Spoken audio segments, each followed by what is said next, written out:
G'day everyone, and welcome to Hammerspace Recording. My name is Troy Neberbarn, and today we are checking out the Synergy Syn20IR with the Bogner Uberschall module.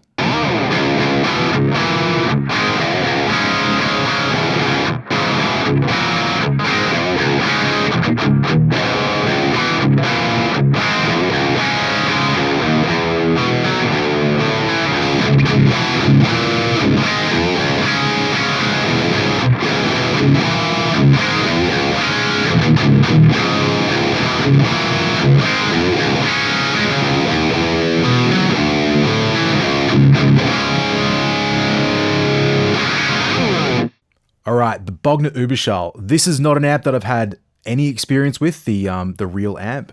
Sort of like the VH4, this is an amp that maybe not that uncommon in the rest of the world, but certainly here in Western Australia, I don't think I've seen too many around. Maybe one or two secondhand, but unfortunately they're just very expensive, and that's the way it goes. That's what we get dealt with being in the most isolated city in the world. The Uberschall module has been on my list to check out for ages. I know my good friend Leon Todd really likes this module for what he does. And yeah, I've owned the Bogner Ecstasy module for probably 2.5 years. I've got quite a lot of experience with that, and I've gigged with it quite a lot. It's a less gainy module than the Uberschall. Something that I can still work around general purpose rock and roll music. It's not like necessarily a heavy metal sort of a sound. The Uberschall to me has always felt like a metal amp and a metal player's dream sort of an amp. I feel reputation wise, it's kind of a dark, big, thick, delicious sort of a tone. And in the time I've had this module to check out, I've felt that is pretty accurate. I've got some drop D riffs in the reamp section to have a listen to, and you'll kind of hear what it does. And I've just got some more general purpose rock and roll tones as well, so that you can hear its tone. I think it would be unfair to say it only does one thing. I think it's more versatile than just a full high gain sort of a module. I think the lower gain settings on the blue channel are still pretty versatile. Maybe isn't as satisfying at like low gain settings as what maybe the Ecstasy module was and some of the other modules that I've tried. But I think for sort of more medium gain tones, it's pretty cool. So I'll play through the reamp section. You can check it out, and then we'll come back and have a little bit of a play with the module after that. Thanks so much.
So just a quick explanation of the signal flow as well before we go any further.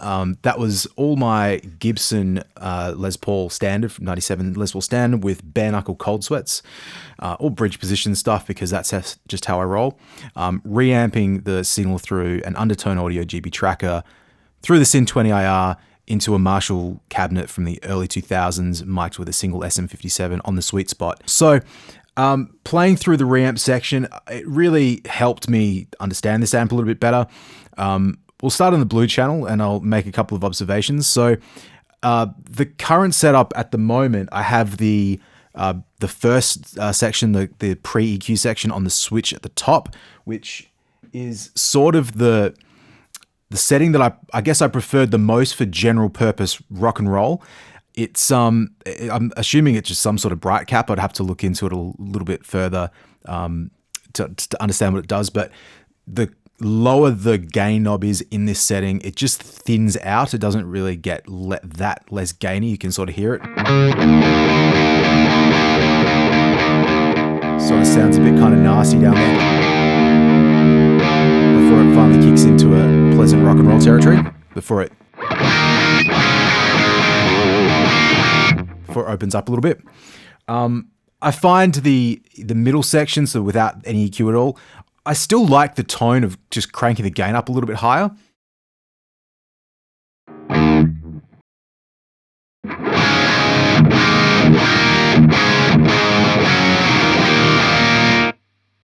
It still feels reasonably good to me. One of the major observations for me while playing this module is that the bass knob doesn't really do that much with the pre-EQ set. So I'll just demonstrate in the up position.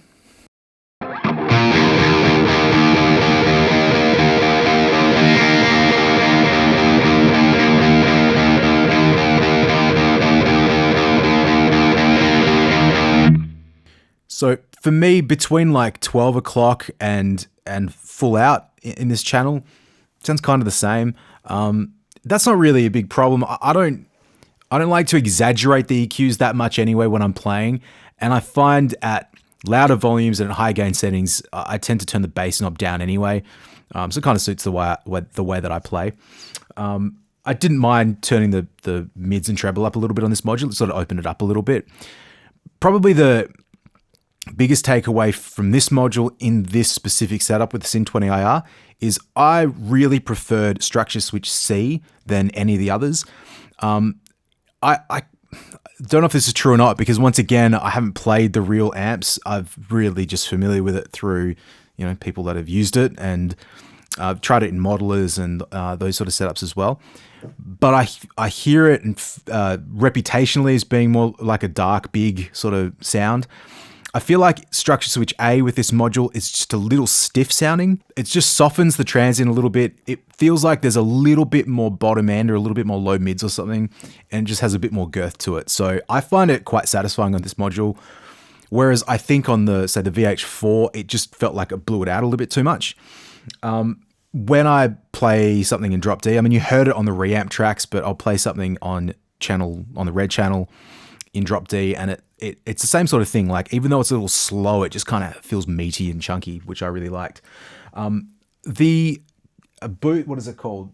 The cut switch on both of these channels, I think it's cut on one and boost on the other. I sort of prefer it either you have the cut switch on or you use the pre-EQ switch. I don't really like both on at the same time. It gets a bit too wild and out of control, and you can't really notice too much difference gain wise, like kind of until you get to like, from about 11 onwards. I'll just demonstrate really quick.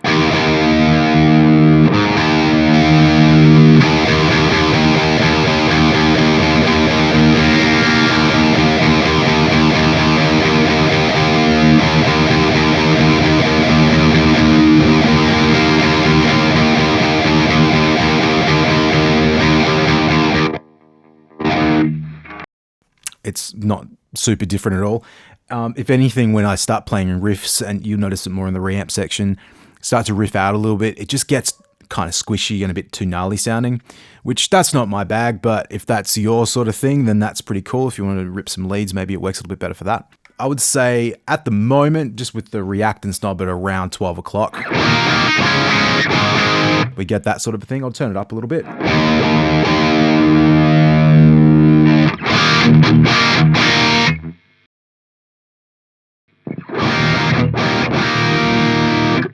I don't mind it down. I mean, it certainly darkens the tone off a little bit. It just feels like it gets a little bit, or just opens up the, having it around that sort of 11 o'clock, 12 o'clock mark.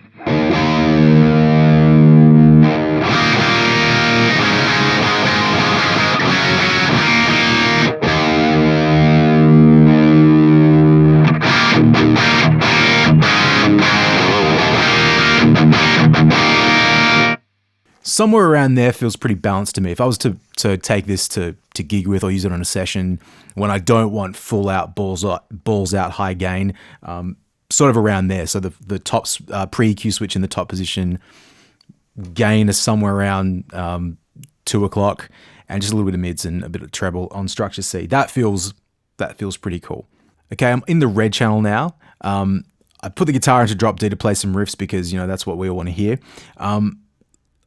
You can hear immediately this has got a lot more gain to it than channel A. If I just do a quick little side-by-side comparison.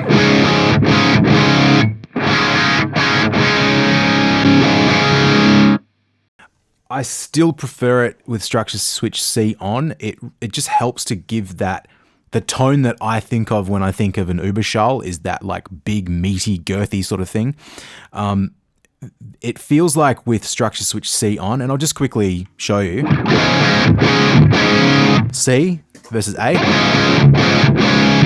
B, C.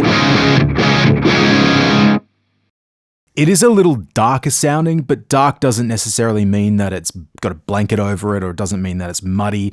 It still feels really big and girthy.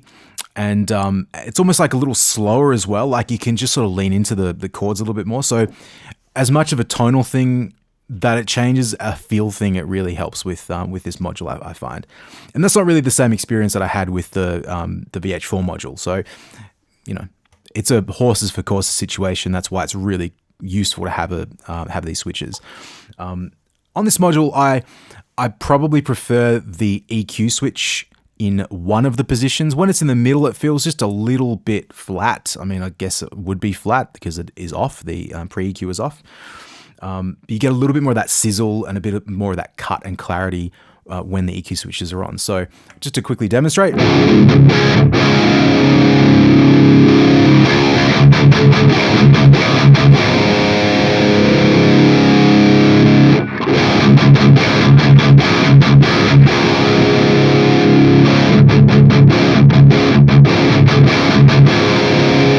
It's just a little bit more chompy in that position, in the up position. In terms of the EQ, it's sort of similar to channel B as well, in that I find the bass knob isn't super active past about 12 o'clock when the pre-EQ switches are on.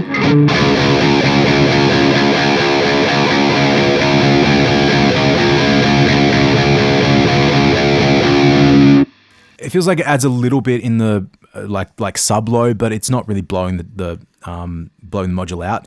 I think with the combination of the structure switches and the reactance knob and all that sort of stuff, and just the way the module's designed, it just feels balanced, even with that, you know, super maxed out. I don't mind adding a little bit of EQ, like as treble and middle in this module. But I kind of feel like the pre-EQ gives me enough of that chompy sound where I don't really need to mess with the other tone controls that much.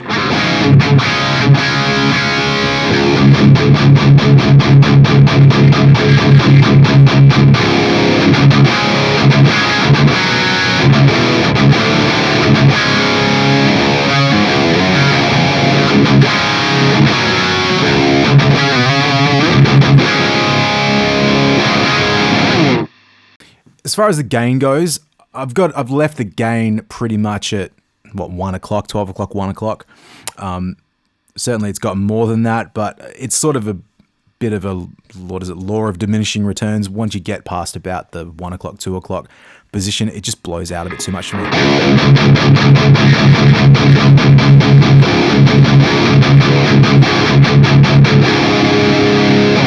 I don't mind it there where it just kind of adds just a little bit more.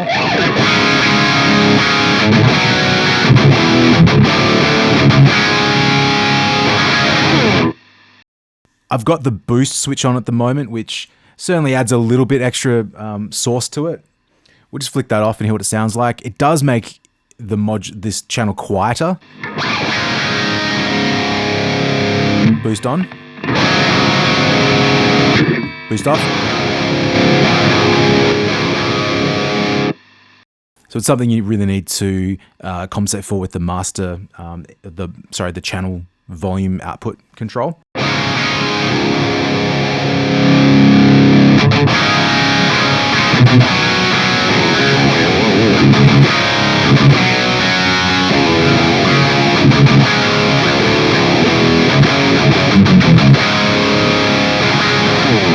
I'm going to say that for my preference, I prefer it with the EQ switch in the up position and the boost switch in the up position as well.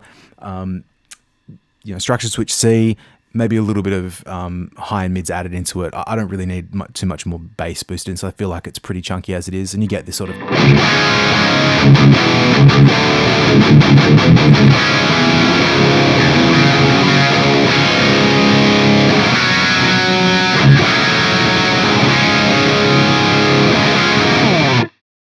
And that's kind of doing it for me. So that's the Bogner Uberschall module for the Synergy system. I just want to say a big thank you to Synergy for sending me this module as well as a bunch of other modules to demo. I've been wanting to try a lot of them for so many years, but they're a little hard to come by here in Perth. So if you like this video, there's plenty more to come.